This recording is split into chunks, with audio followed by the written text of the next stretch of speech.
আল্লাহ আমাদেরকে দুনিয়ার মধ্যে পাঠাই দিলে কি উদ্দেশ্য নিয়ে পাঠিয়েছেন? আল্লাহর গোলামি করার জন্য, দাসত্ব করার জন্য। ওয়ামা খালাকতুল জিন্না ওয়াল ইনসা ইল্লা লিয়াবুদুন। আল্লাহ বলছেন আমি বান্দা হে তোমাদেরকে আমার গোলামি করার জন্য, দাসত্ব করার জন্য, আমার ইবাদতের জন্য তোমাকে সৃষ্টি করেছি।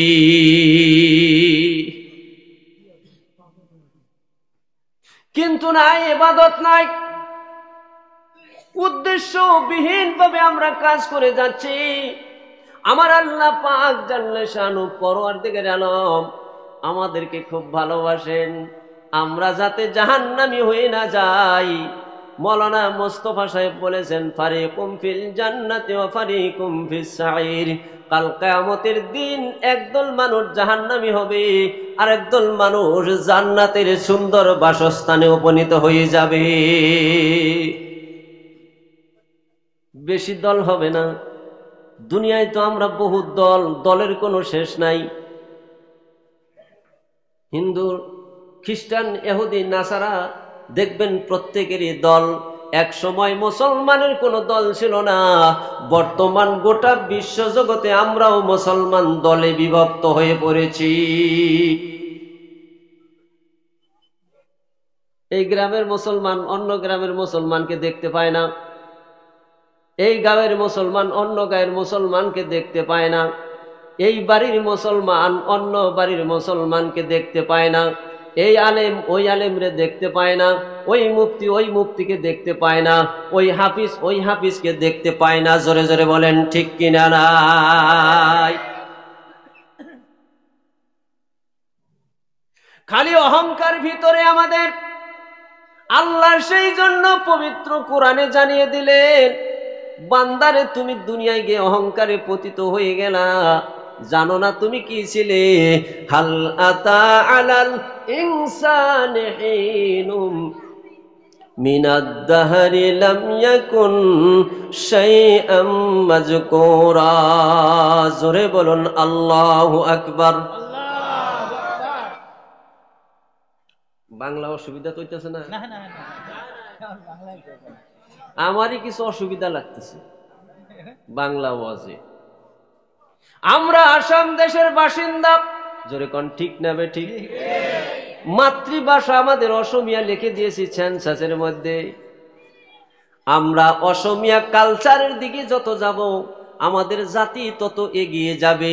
যত অসমীয়ার থেকে আমরা বৈমুখ হব, আমরা আস্তে আস্তে পিছিয়ে যাবে, এতে কোনো সন্দেহ। জোরে কোন ঠিক না বে ঠিক?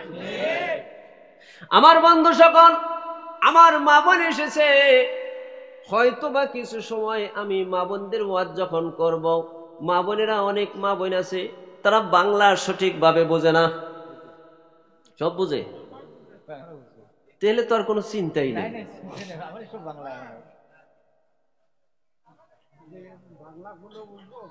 বাবাই বট যাও ভাই, সব বট যাও। সভা কমিটির যত সদস্য রয়েছে, যুবক রয়েছে, কর্মকর্তা, সব বসো।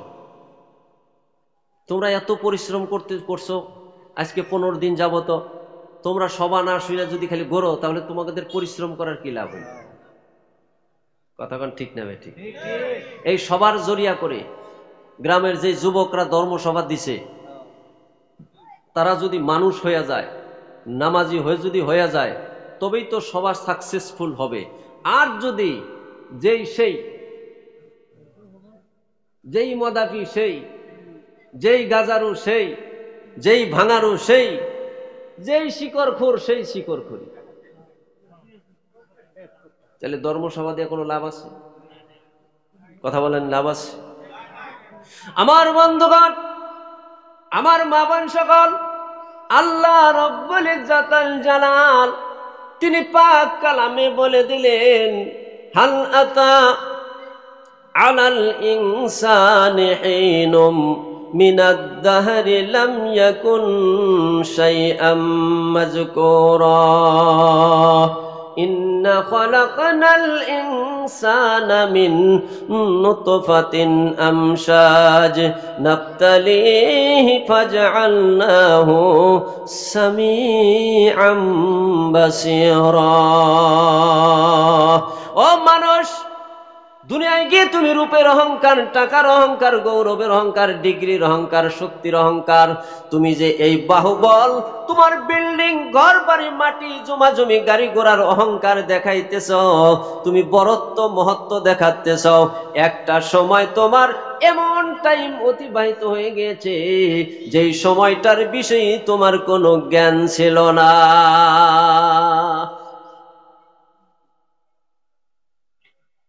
মৌলানা আনোয়ার হোসেন সাহেব, মৌলানা আজিজুল হক সাহেব, কারি আব্দুল বাতিন সাহেব, দিল্লির প্রধানমন্ত্রী, আমাদের ভারতবর্ষের প্রাইম মিনিস্টার শ্রী নরেন্দ্র মোদী সাহেব, একটা সময় এই পৃথিবীর মানুষে মোদীর নাম জানতো না, মৌলানা আনোয়ারের নাম জানতো না। জোরে জোরে কোন ঠিক না বেঠিক?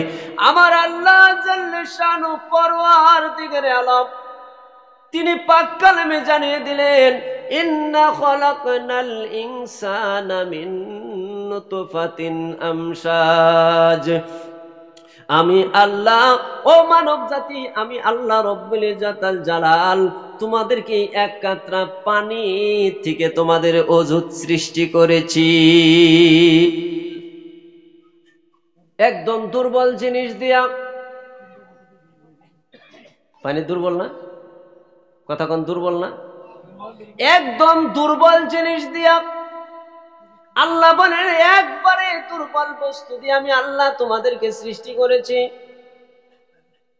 আল্লাহ যদি ইচ্ছা করত শক্ত জিনিস দিয়েও তো সৃষ্টি করতে পারত।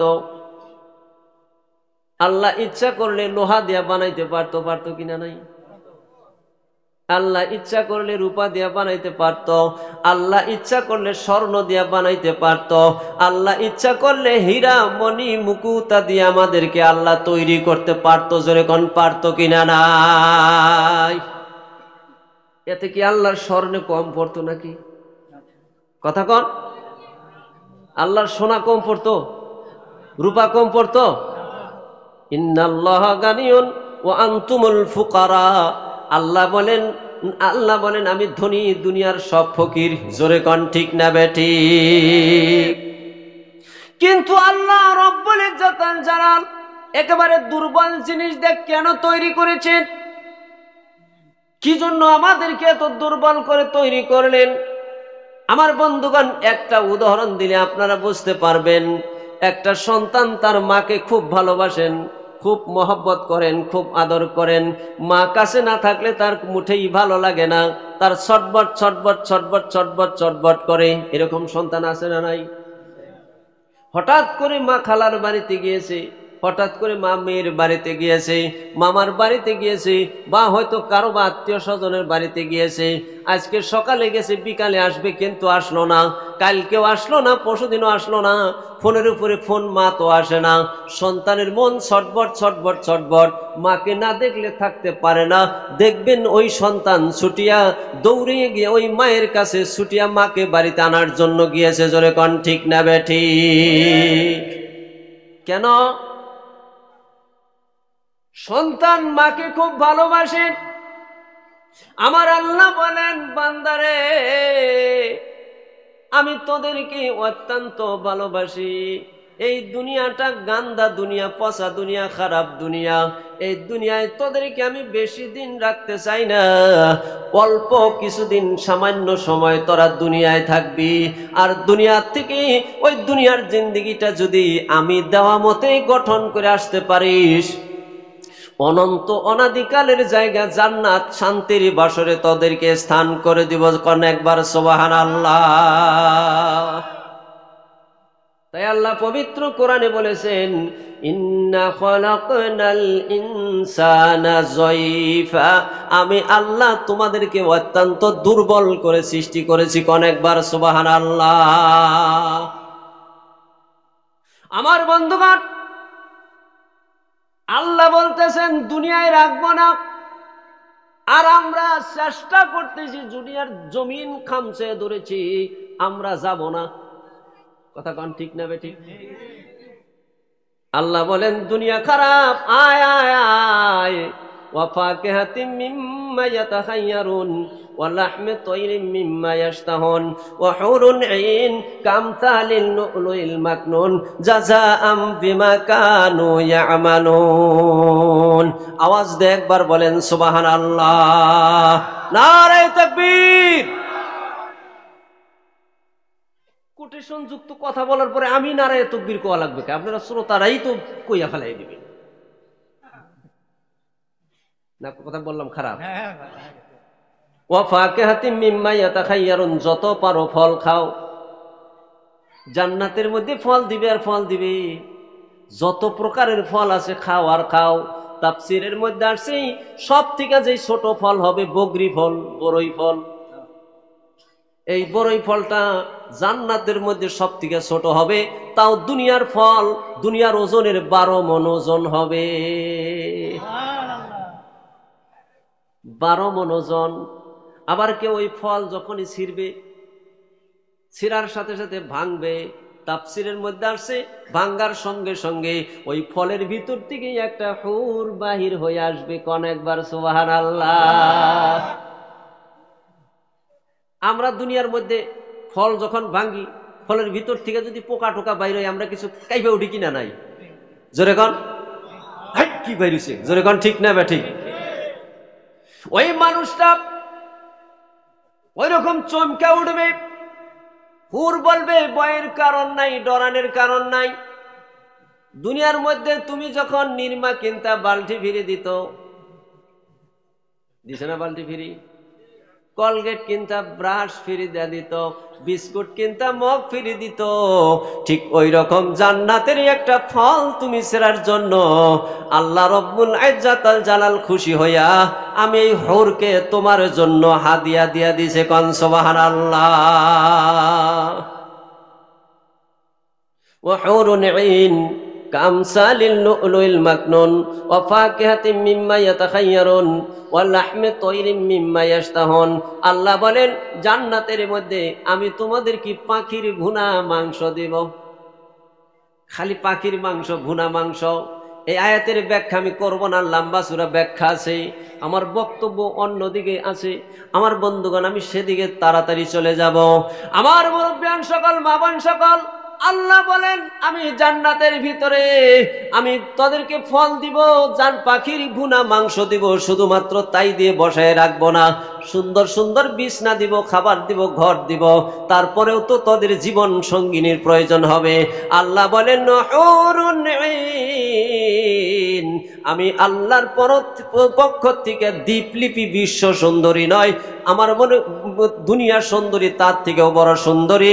ওই সুন্দরী যদি দুনিয়ার মধ্যে একটু থুতু নিক্ষেপ করত, তামাম দুনিয়ার মাটিটা সুগন্ধিত পরিণত হয়ে যাইত। এমন সুন্দরী রমণী তোদের বিছনার সঙ্গী বানায়া দেব। হুরুন আইন। আমরাও তো এই দুনিয়ায় সুন্দরী বাসি। আজকালকার যুবকরা কিন্তু বেশি করে বাসে। কথা কন ঠিক না বে ঠিক? বাপে পড়াইতেছে, মায়ে পড়াইতেছে, ছেলেকে মেয়েকে উচ্চ শিক্ষায় শিক্ষিত হবে, ডক্টর হবে, ইঞ্জিনিয়ার হবে। বাপে ঠেলা বানায়, রিক্সা চালায়, ক্ষেত খামারে কাম করে, ইটের ভাটায় কাজ করে, ইট বানায়, মাথায় মাটির টুকরি লইয়া সারাদিন কষ্ট করে দিন 500 টাকা ইনকাম করে। ওই পয়সা সন্তানের পকেটে দিয়ে স্কুলে পাঠায়, আর ওই সন্তান স্কুলে যাইয়া হুর বাসার তালে থাকে। জোরে কান ঠিক না বে ঠিক? স্কুলে যায়, 4 পিরিয়ড হইলি পলায়, দুইজনে আবার পার্কে যায় গোড়াগাড়ি করে পেশাল পারে। একজনে আরেকজন রে কয় তোমারে ছাড়া কইল বাঁচমু না, কয় আমিও না, জীবনে একবারই তোমারে ভালো পাইছি। ধরে কন ঠিক না বে ঠিক? এই বাবাজিরা কি হইল? এই টুপিওয়ালা ভাই কি হইল? এই শুনেন, যদি আমারে খারাপ পাইয়া থাকুন তাহলে জানকে মুঠে উঠাবুঠি চলবো না। এগুলা কথার মধ্যে যদি তাও ভালো না লাগে, খারাপ কথা বলতেছি,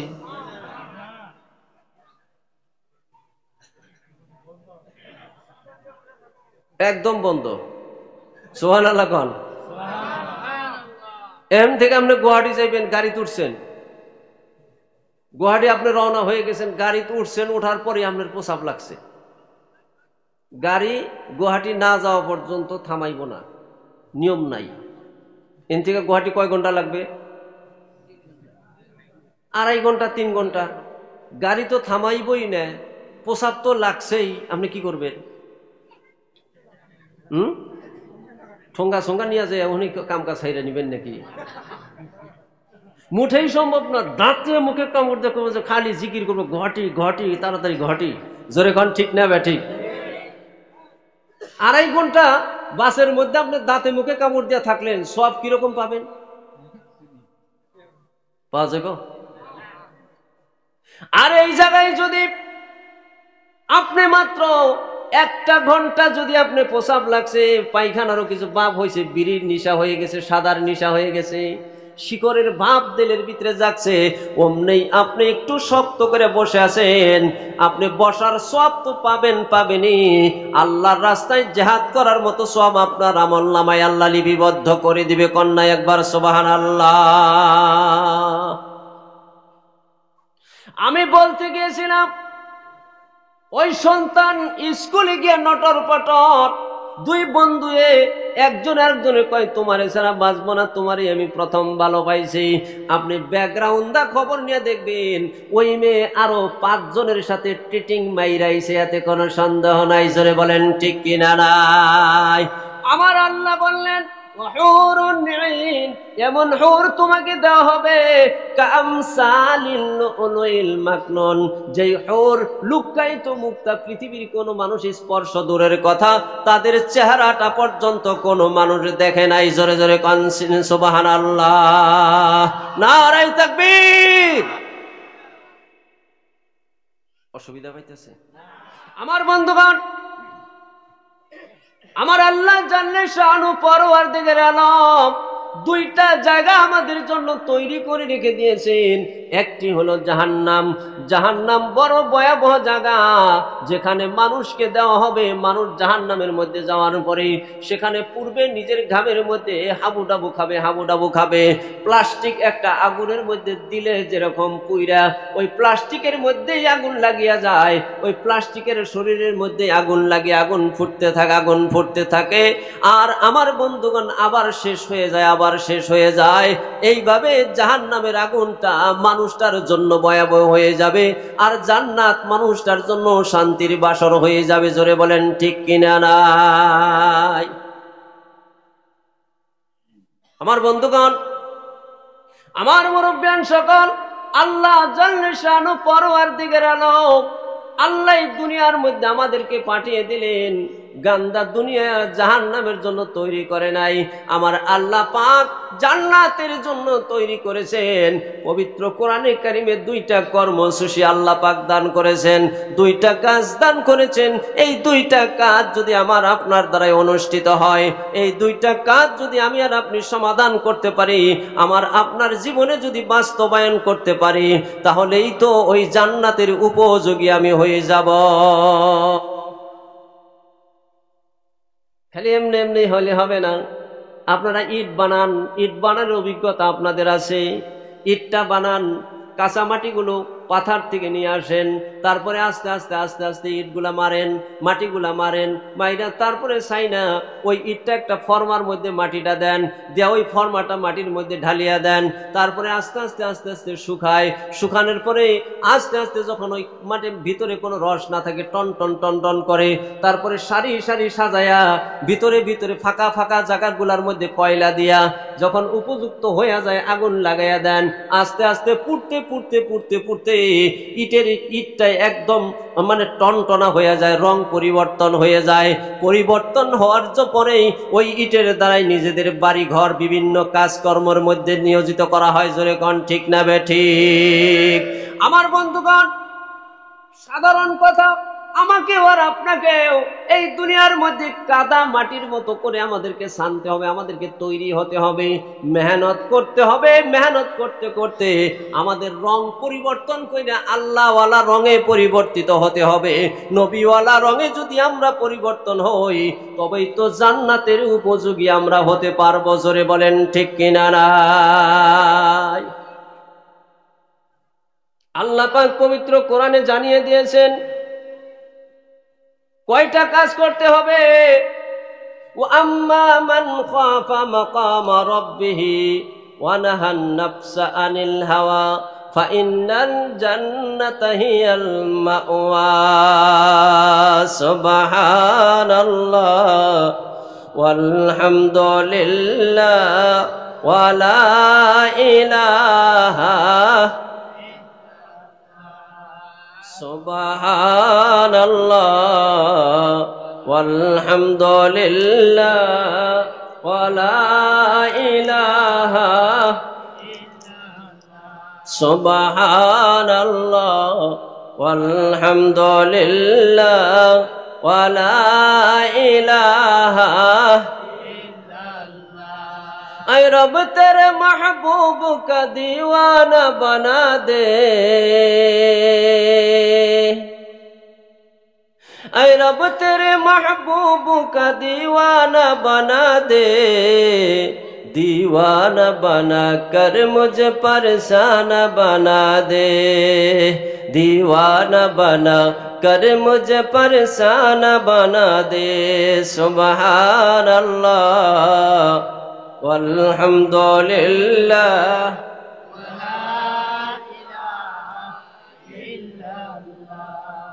सुभान अल्लाह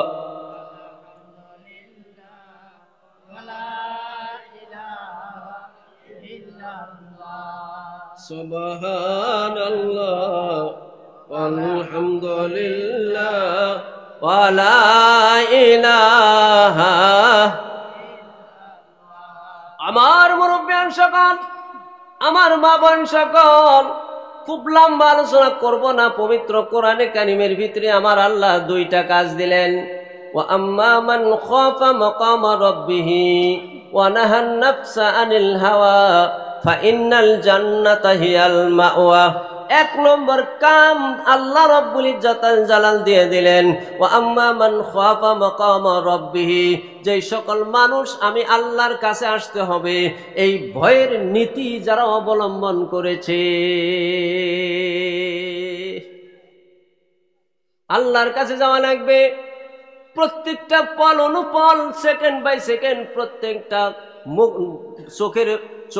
চোখের পলক পর্যন্ত আপনার প্রত্যেকটা বাক্য জাররা জাররা আল্লাহ রব্বুল ইজ্জাতুল জালালের কাছে হিসাব নিকাশ করে দিতে হবে। আল্লাহ পবিত্র কোরআনের অন্য জায়গার মধ্যে বলেছেন ওয়া আম্মা মান, অন্য জায়গার মধ্যে বলেছেন মিসকালা জাররাতিন খায়রান ইয়ারা ওয়া মান ইয়ামাল মিসকালা জাররাতিন শাররান ইয়ারা। জোরে বলুন একবার আল্লাহু আকবার। জাররা জাররা পরিমাণ হিসাব। জাররা কাকে বলে জানেন?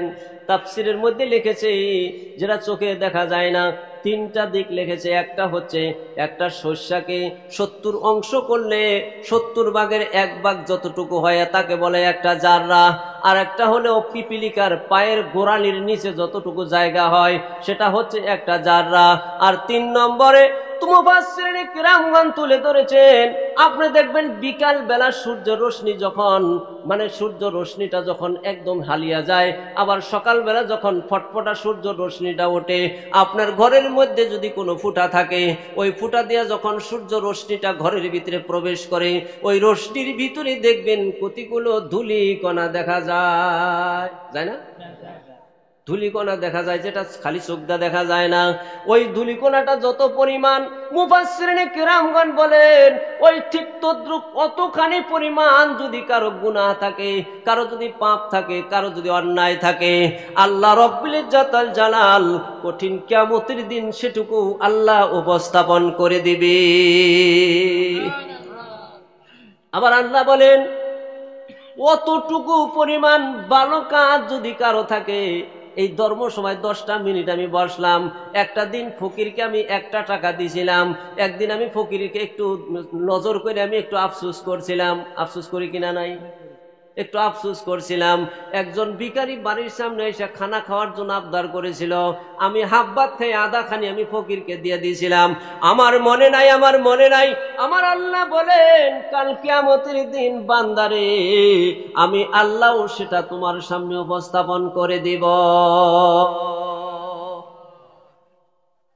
আমার বন্ধুগণ, আল্লাহ যে সব উপস্থাপন করতে পারবে এটা কি আপনাদের বিশ্বাস হয় নাকি? জোরে কোন, জোরে কোন, বিশ্বাস হয় নাকি?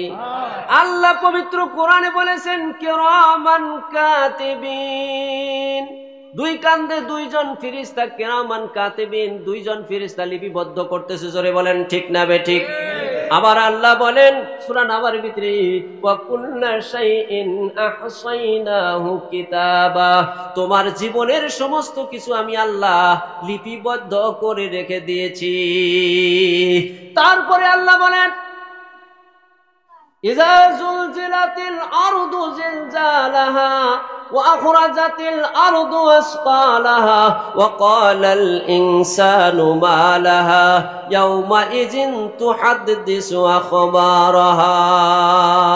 কিয়ামত যখন শুরু হয়ে যাবে, তামাম দুনিয়াটা ফানাফিল্লা হয়ে যাবে, মাটি থরথর থরথর করে কাঁপবে, পাহাড়গুলো তুলার মতো উড়িয়া উড়িয়া ঘুরবে, মাটির নিচ থেকে স্বর্ণ মুদ্রা সবকিছু বের হয়ে আসবে।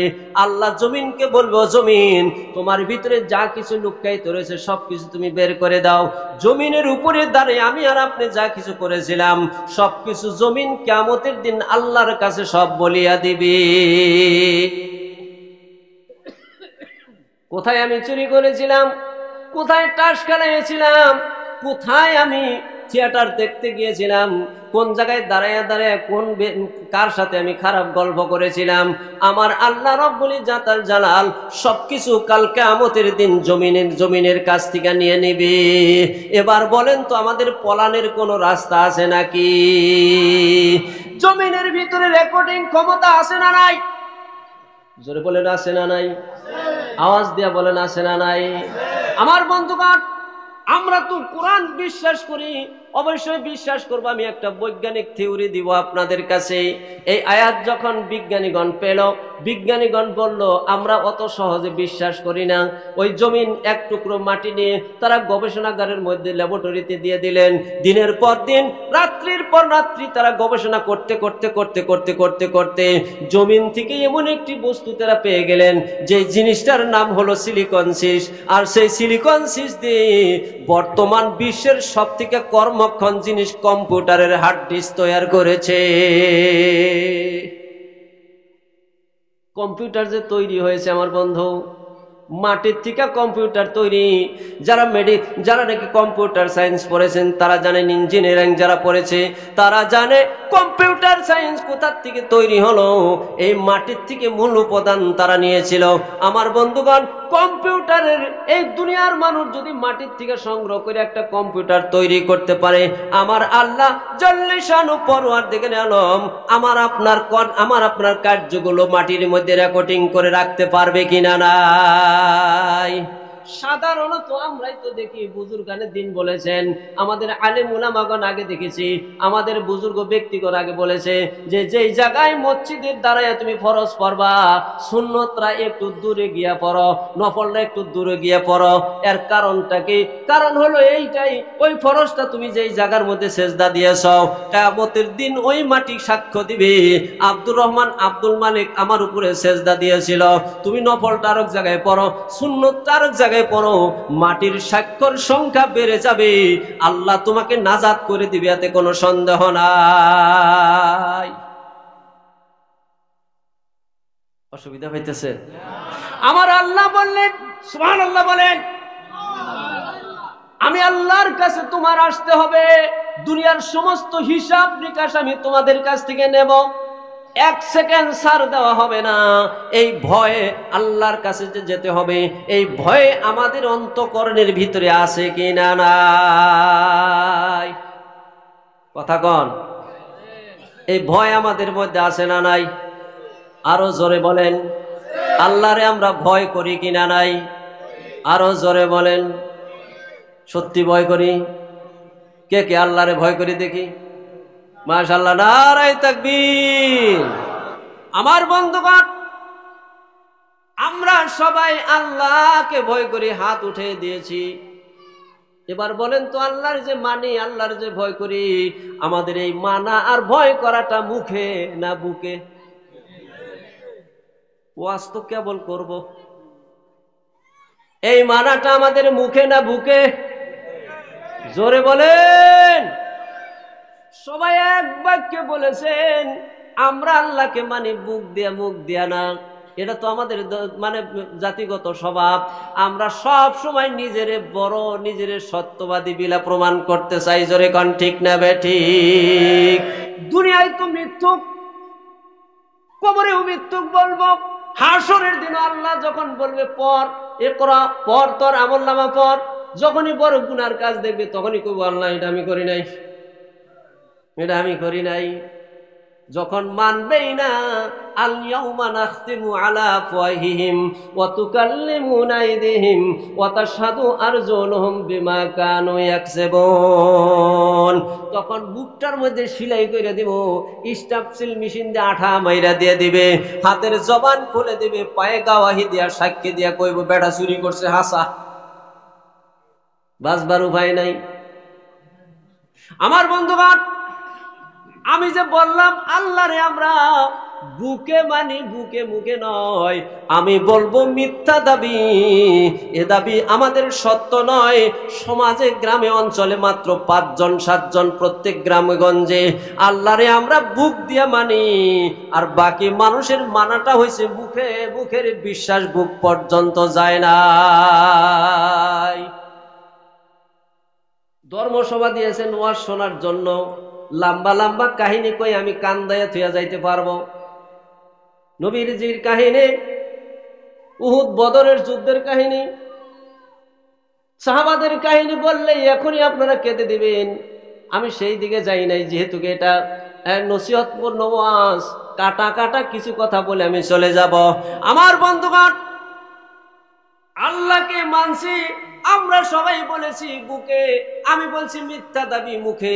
আপনারা বলবেন হুজুর প্রমাণ করে দিয়ে যেতে হবে। তার 1 নম্বর প্রমাণ, আপনি 3টা 4টা গ্রামের ভিতরে আপনি চলে যান। সকালবেলা যখন ফজরের আজান হয়, মুয়াজ্জিন যখন বলবে আসসালাতু খায়রুম মিনান নাওম, বান্দা উঠো হে, তুমি যে ঘুম এসেছ, এই ঘুমের থেকে আল্লাহর কাছে নামাজ শ্রেষ্ঠ। আপনি একটু উঠুন, আজকে এই গ্রামের মসজিদে আপনি নামাজ পড়ুন, আরেকদিন ওই গ্রামের মসজিদে ফজরের নামাজ পড়ুন, আরেকদিন ওই গ্রামের মসজিদে আপনি ফজরের নামাজ পড়ুন। আপনি দেখবেন যেই গ্রামে 100-150 ঘর মানুষ আছে, ওই গ্রামের ফজরের ওয়াক্তের মসজিদের জামাতে 20-30 জন, 10 জন 20 জনের তার বেশি মানুষ পাওয়া দুষ্কর। খারাপ পাইতেছেন? কথা হাসান আমি জোরে বলুন। আগে গ্রাম দিয়ে যখন যাইতাম, যখন ছোট ছিলাম, দেখেছি মুরব্বীরা উঠতো, ডাকতো, নামাজের জন্য ডাকতো, আবার নামাজের জন্য ডাকতো, আমাদের মা বোনরা তুইলা তুইলা মসজিদে পাঠিয়ে দিত। আমার বন্ধুগণ, আমার মুরব্বিয়ান সকাল নামাজ শেষ হইয়া যাইতো, বাড়িতে ঘুরে আসতো, ঘুরে এসে কোরআন তেলাওয়াত শুনতো। সকালে গ্রাম দিয়ে হাঁটলে কোরআনের শব্দ পাওয়া যাইতো, মা বোনরা গুনগুন গুনগুন গুনগুন করে কোরআন তেলাওয়াত করত, আমাদের মুরব্বীরা কোরআন তেলাওয়াত করত। আর এখন বর্তমান গ্রামের মাঝখান দিয়ে যদি আপনি যান, দেখবেন মোবাইলের মধ্যে ড্যান্স ব্যান্স, আর তাছাড়া কিছু মেলে না। কথা খারাপ কইতাছি কি? নামাজের ওয়াজ আমি বেশি সময় করব না। একটা গ্রাম যদি নামাজি না হয়, একটা বাড়িতে যদি নামাজ না থাকে, একজন মানুষের জিন্দেগিতে যদি নামাজ না থাকে, ওই মানুষটার জিন্দেগি বেকার, ওই বাড়িটা বেকার, ওই সমাজটা বেকার। ওরা মুসলমানের খাতায় ওদের নাম নাই। সেকেলে আর সুরতে মুসলমান। আল্লাহ বলছেন ইয়াউমা লা ইয়ানফাউ মালু ওয়ালা বানুন ইল্লা মান আতাল্লাহা বিকলবি সালিম। জোরে একবার বলেন না মারহাবা। নারায়ে তাকবীর।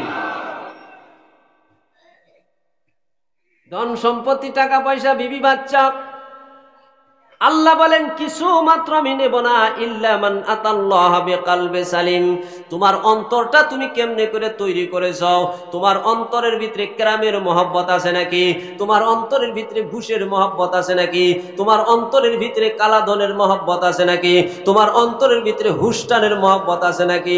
তোমার অন্তরের ভিতরে গাঁজা খাওয়ার মজা আছে নাকি? আমরা এলাকাতে গাঁজা খায়, গাঁজা খাওয়ার লোক আছে নাকি? কোন কথা বল না তো।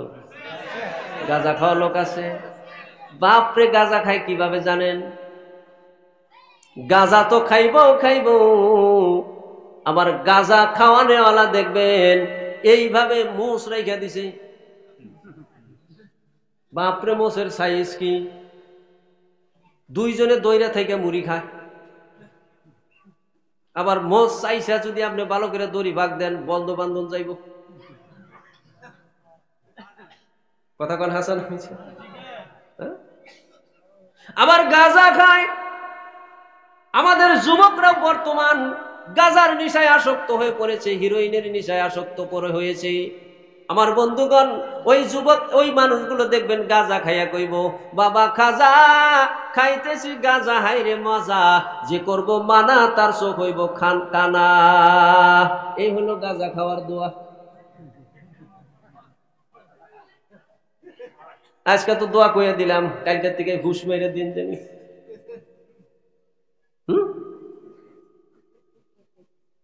এই গাঁজা খাওয়া আমাদের জন্য, মুসলমানের জন্য চলবে কিনা নাই জোরে কোন? আমাদের আসাম সরকার সম্মিলিতভাবে গাঁজার বিরুদ্ধে, হিরোইনের বিরুদ্ধে, ড্রাগসের বিরুদ্ধে একটা ভালো পদক্ষেপ নিয়েছে। এই পদক্ষেপকে আমরা স্বাগত অবশ্যই জানাবো। জোরে কোন ঠিক না বেঠিক? আরো বলবো, শক্ত পদক্ষেপ জানানো হোক। প্রশাসনের দিক দিয়ে যদি গাঁজার বিরুদ্ধে, হিরোইনের বিরুদ্ধে, মদের বিরুদ্ধে, ড্রাগসের বিরুদ্ধে যদি পদক্ষেপ নেয়, আমার বন্ধুগণ, আস্তে আস্তে এলাকা থেকে, অঞ্চল থেকে নির্মূল হয়ে যাবে।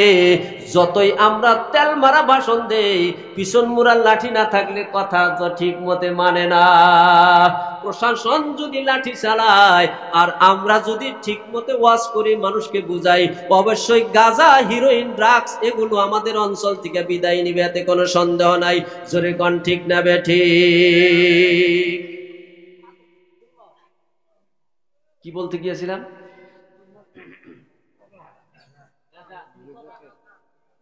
নামাজ, নামাজ, নামাজ। জোরে কোন ঠিক না বেঠিক? আপনার মধ্যে নামাজ আছে তো আপনি মুমিনের মধ্যে আছেন। বাইনাল আবদ বাইনাল কুফর মান তারকু সালাত। নারী পুরুষ নির্বিশেষে যাদের মধ্যে নামাজ আছে, নামাজ হচ্ছে মুমিন আর কাফেরের মধ্যেকার দেওয়াল স্বরূপ। জোরে বলা যাবে কি একবার সুবহানাল্লাহ? সাহাবায়ে কেরাম নামাজ পড়তেন, এমন নামাজ পড়তো গো, তীরবিন তো পায়ের মধ্যে তারা টের পাইতো না, এত নামাজ পড়তো। আর এত তাদের মসজিদ মুখী ছিলেন, মসজিদের প্রতি ভালোবাসা ছিলেন। আমাকে মানুষ মসজিদ দেখে ডরায়, ভয় করে, মসজিদের ভিতরে যাইতে ভয় করে। জোরে কন সত্যি না মিথ্যা? জোরে কন। মসজিদের ভিতরে যাইবার চায় না, এরকম মানুষ আছে না নাই? আর সাহাবায়ে কেরাম, হাদিস আপনারা জানেন, সাহাবায়ে কেরামের বাড়িতে গিয়ে যদি কোনো মানুষ জিজ্ঞেস করত, ও তোমার আব্বাজান কোথায় গেছে? আব্দুর রহিম কোথায় গেছে? বলে হুজুর বাজারে গেছে। বলে কখন আসবে? আপনি বসুন, আসবে। আর ও ছেলে, তোমার আব্বাজান কোথায় গেছে? বলে মসজিদে গেছে। কখন আসবে? বলে বলতে পারবো না। আর আমাদেরকে যদি বাড়িতে গিয়ে জিজ্ঞাসা করে, ও তোমার আব্বা কোথায় গেছে? বলে মসজিদে গেছে। কখন আসবে? বলে বসেন, এই যে আসতেছে। খালি কোন রকম খাসাটা নিয়ে গেছে, ভিতরে রুটা তো বাইত্যই থিয়ে গেছে। তোমার আব্বা কই গেছে? বলে বাজারে গেছে। কখন আসবে? বলে বলতে পারবো না, বলতে পারবো না। চার দোকানে বসে গপ্প করতেছে যতক্ষণ পর্যন্ত চার দোকানে ঝাপের লাঠি দিয়ে গুতা না দিবে ততক্ষণ পর্যন্ত বাড়িতে আসবে না। জোরে কোন ঠিক কিনা নাই? যেই জায়গাটা পৃথিবীর সবথেকে খারাপ নিকৃষ্ট জায়গা, নবীজি বলেছেন বাজার হইল সবথেকে নিকৃষ্ট, সবথেকে নিকৃষ্ট। আর মুসলমানের জায়গা সেই জায়গা হয়ে গেছে। আর মুসলমানের জন্য পৃথিবীর মধ্যে সবথেকে উৎকৃষ্ট জায়গা ছিল মসজিদ। আর আজকে আমরা মসজিদে থাকি না, আমরা মসজিদ দেখে ভয় করি। জোরে জোরে কোন ঠিক কিনা নাই? মুসলমান এত পতনে চলে গেছে, মুসলমানের বাড়িটা একটা মুরগির খুপির সমানও দাম নাই। কবেন মুরগির খুপির সমান দাম নাই? কি কন হুজুর? আমরা বাড়ি তো টাইলস দিয়া বানাইছি, ইট দিয়া গাইতা দিছি, লেট্রিন পর্যন্ত টাইলস দিয়া সুন্দর করে বানাইলাম হুজুর। আর বলতেছেন আপনি আমাদের বাড়িটা একটা মুরগির খোপের সমান দাম নাই। এটা কেমন কথা? আপনার বাড়িতে মুরগির খোপে মোরগটা আছে, যখন সকালে ফজরের আজান হয় দেখবেন ওই মুরগির মোরগটা কুকুরুকুক কয়। জোরে কোন ঠিক না বে ঠিক? কুকুরুকুক মানে কি জানেন? সুবহান কুদ্দুসুন রাব্বুনা রব্বুল মালাইকাতি ওয়ার রূহ। ওই মোরগটা আল্লাহর জিকিরে রত হয়ে যায়, তাসবিহ পাঠে রত হয়ে যায়। আপনার বাড়িতে আপনার জুতা খাইলো, আপনার ঘোড়া হাঁটার জিনিস খাইলো, আর ফজরের ওয়াক্তে আপনাকে ডাকতেছে, আপনাকে জানান দিতেছে ফজরের ওয়াক্ত হয়ে গেছে, জিকির আজগার হইতেছে। একটা মুরগির কোপের থেকে মোরগটা আল্লাহর ধ্বনি দিল, আর আপনি মুরগি খাইলেন, কষাই খাইলেন, ইলিশ খাইলেন, মাছ খাইলেন, মাংস খাইলেন, দুনিয়ার ভালো ভালো ফল ফক্টর খাইয়া দামি কম্বল গাইতে শুয়ে পড়লেন। সকাল 7টা পর্যন্ত আপনার বেলা উঠল না। সেই জন্য আপনার বাড়িটা আল্লাহর কাছে মুরগির খোপের থেকেও দাম কম। আপনি সকালে ওঠেন, ওইটা ওযু করেন, আপনার বিবিকে আপনি ডাক দেন, আপনার ছেলেকে ডাকেন, ভালো করে বুঝে বুঝে আপনার বাড়িতে নিয়ে যান। আপনার বাড়িতে যদি 5 ওয়াক্ত নামাজ কায়েম হয়, আপনার বাড়িটা আর এই গ্রামের বাসিন্দা হয়ে থাকবে না, আল্লাহর নবীর মদিনার গ্রামের বাসিন্দা হইয়া যাবে। জোরে কোন সুবহানাল্লাহ।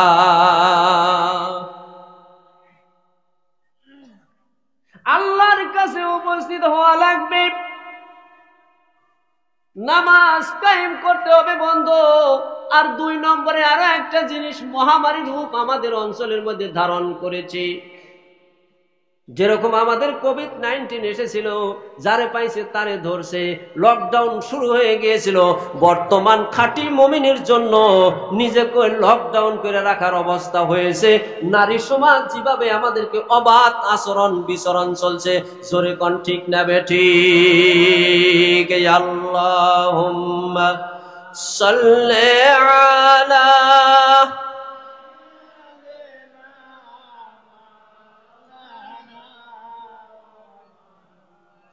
وعلى آله سيدنا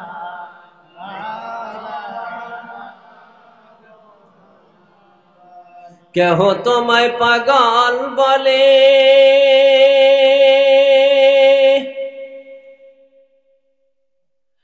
কেহ বলে জাদুঘর।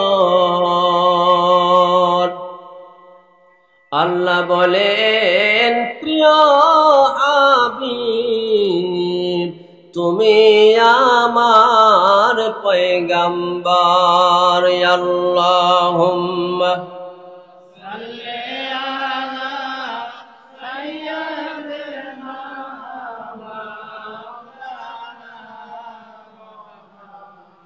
ওয়া আলা আলি সাইয়্যিদিনা।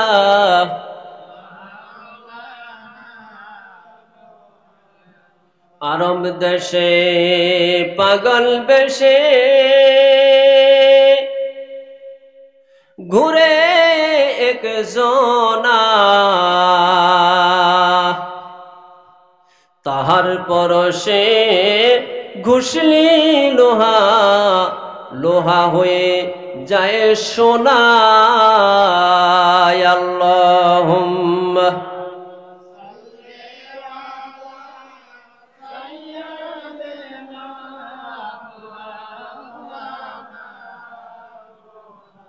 وعلى آل سيدنا مولانا মুহাম্মদ। আমার বন্ধুগণ, আমার মা বোন সকল, আমি বলতে গিয়েছিলাম কথাটা এই যে বর্তমান মহামারীর উদ্ধারণ করেছে আমাদের মা বোন সকল। জোরে কোন ঠিক না বেঠিক?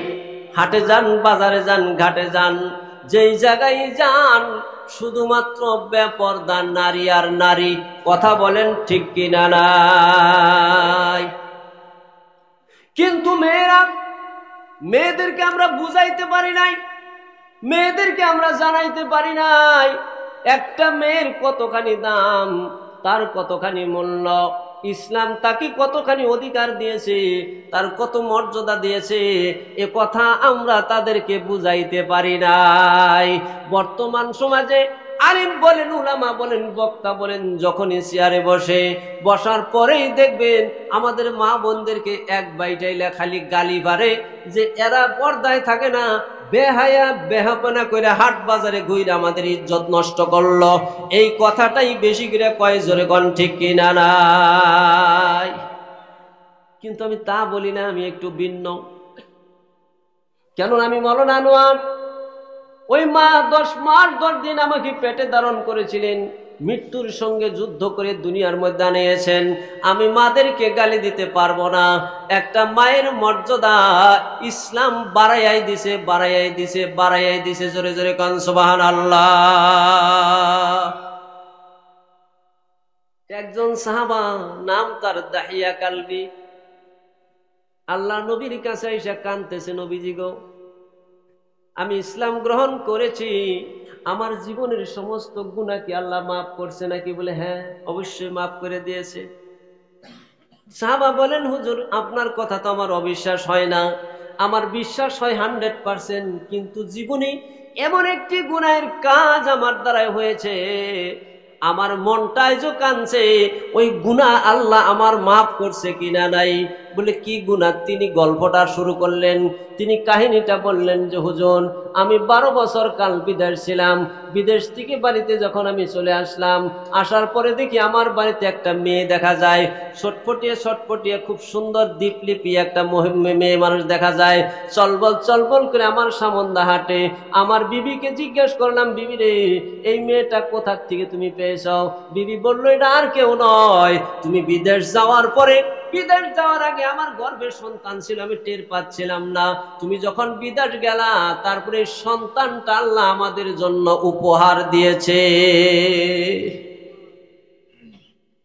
বল কয় কি রে, মেয়ে সন্তান জন্ম হইল? কয় কি? হুজুর গো, সন্তান থাকে, আমার আব্বা আব্বা বলে ডাকে, আস্তে আস্তে আস্তে আস্তে আমার মনটা নরম হতে লাগলো, ওর প্রতি একটু দয়া হতে লাগলো। থাক, কিছুদিন থাকলো, একটু বড় হলো, আমার মনের ভিতরে একটা দূরসঞ্চার আইডিয়া, দূরসঞ্চার এক ভাবনার সৃষ্টি হলো, এই জমিলা তো বড় হবে, অন্যের ঘরে বিবাহ দিতে হবে, আমার মান ইজ্জত সবকিছু নষ্ট হয়ে যাবে, একে দুনিয়ার মধ্যে বেশি আর রাখা যাবে না। তাই জামিলার মাকে বললাম, জামিলা রে, এই মেয়েটাকে তুমি সাজিয়ে দাও, জমিলাকে সাজিয়ে দাও, আত্মীয়র বাড়িতে আমি নিয়ে যাব। জমিলাকে তার মা সাজিয়ে দিলেন, সাজিয়ে গুজিয়ে যখন দিলেন, আমি আস্তে আস্তে আস্তে আস্তে করে জমিলাকে নিয়ে নির্জন জায়গার মধ্যে চললাম। আমার বন্ধুগণ, দিলটা একটু নরম করা যাক। একটা মেয়ে, আপনি দুনিয়ার মধ্যে আপনার মেয়েটা দেখবেন আব্বা বলে ডাক দিবে, কত সুন্দর। যখন ঠিক না বে ঠিক? জমিলা পিছনে পিছনে যায় আর আব্বা আব্বা আব্বা বলে ডাকে। আল্লাহ গো, ইয়া রাসূলুল্লাহ, জমিলা আমাকে ডাকতে ডাকতে আসতেছে। আমি নির্জন জায়গার মধ্যে চলে গেলাম। যাওয়ার পরে দিয়া আমি যখন গর্ত খনন কার্য আরম্ভ করলাম, গর্ত খুঁড়তেছি, গর্ত আমি খুঁড়তেছি। জমিলা আমার চতুর্দিক দিয়ে ঘোরাঘুরি করে খেলাধুলা করে। প্রখর রৌদ্রের মধ্যে আমি গর্ত খনন করতেছি। আমার শরীরগুলা ঘামিয়া যখন আমার কপালে পানি জমা হইয়া যায়, আমার প্রাণের জমিলা তার পরনের কাপড় দিয়ে আমার কপালের গাম, গালের গামগুলো মুছিয়া দেয়। আমার দাড়ির মধ্যে বালু লাগে। আমার জমিলার কচি হাত দিয়া তার আঙ্গুলগুলা দিয়ে আমার দাড়ির ফাঁকগুলার মধ্যে থেকে, ওই দাড়ির মধ্যে থেকে ময়লাগুলো সাফা করে দেয়, বালুগুলো সাফা করে দেয়। আর বলে, বাপজান, এই প্রখর রৌদ্রের মধ্যে কেন গর্ত খনন করছেন? চলুন চলুন, মা অপেক্ষা করছে, একটু বাড়িতে চলে যায়। জমিলা জানে না ওর জন্যই তো আমি গর্ত খনন করতেছি। গর্ত খনন কার্য সমাপ্ত হয়ে গেল। গর্ত যখন সমাপ্ত হয়ে গেল, আমি জমিলার হাত দুটা যখন বান্ধিলাম, জমিলা বুঝতে পারলো এই গর্তের মধ্যে ওকে আমি ছেড়ে দিব। জমিলা কান্নাকাটি আরম্ভ করলেন, আব্বা গো, আমাকে ছেড়ে দেন। না না, আমার হৃদয় একটু ঘামলো না। আমি জমিলার পা দুখানা বান্ধিলাম। আমার জমিলা কান্দে, দুই চোখের পানি দিয়া বুক বাসাইয়া নাই। বলে, বাবা যান, 12টা বছর আপনি বিদেশ ছিলেন, আমার মা জননী আমাকে বুকে লইয়া সারাটা রাত্রি কাটাইয়া দিত। ও আব্বা জান, আপনার অভাবটা আমার মা আমাকে বুকে পাইয়াই তিনি পূরণ করেছিলেন। বাবা গো, আব্বা জান, আমাকে ছেড়ে দেন, আমাকে প্রাণে আপনি মারবেন না। আব্বা, আমাকে ছেড়ে দেন, আমাকে প্রাণে আপনি মারবেন না। আমার জমিলা আমার পা ধরে কাঁদে, আমার হাত ধরে কাঁদে, আমার পায়ের কাছে গড়াগড়ি করে আমার জমিলা কাঁদে। কিন্তু আমার পাষাণ হৃদয় একটু মাত্র নরম হলো না। আমি জমিলার পা বান্ধিলাম, হাত বান্ধিলাম, বান্ধিয়া গর্তের মধ্যে আমি ফেলে দিলাম। গর্তের ভিতর থেকে চিৎকার করে করে আমার জমিলা কান্দে, চিৎকার করে করে আমার জমিলা আব্বা আব্বা বলে কান্দে। আব্বা গো, আমাকে ছেড়ে দেন, আমি আর আপনার সঙ্গে বাড়িতে যাব না, আমাকে তুলুন গর্তের থেকে, তুলি আমাকে ছেড়ে দেন, আমি অন্য দেশে চলে যাব।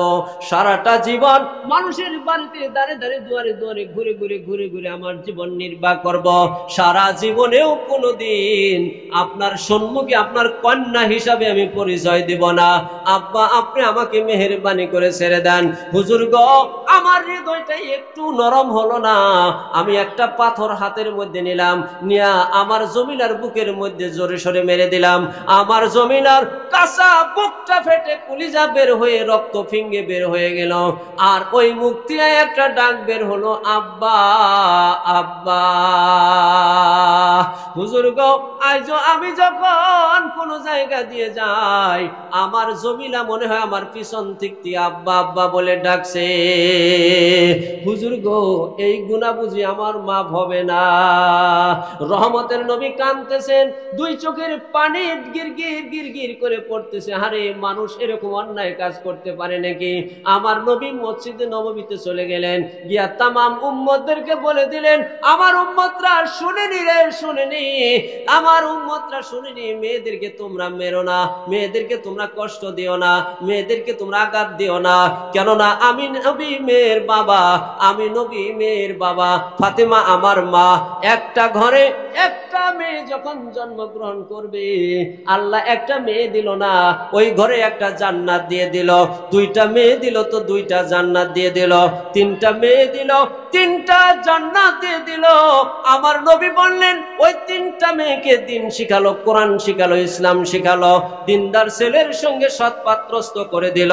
আমার নবী বললেন, আমি নবী যে জান্নাতে থাকবো, তিন কন্যার বাবা আমি নবীর পাশের জান্নাতে থাকবে। জোরে বলেন নারায়ে তাকবীর।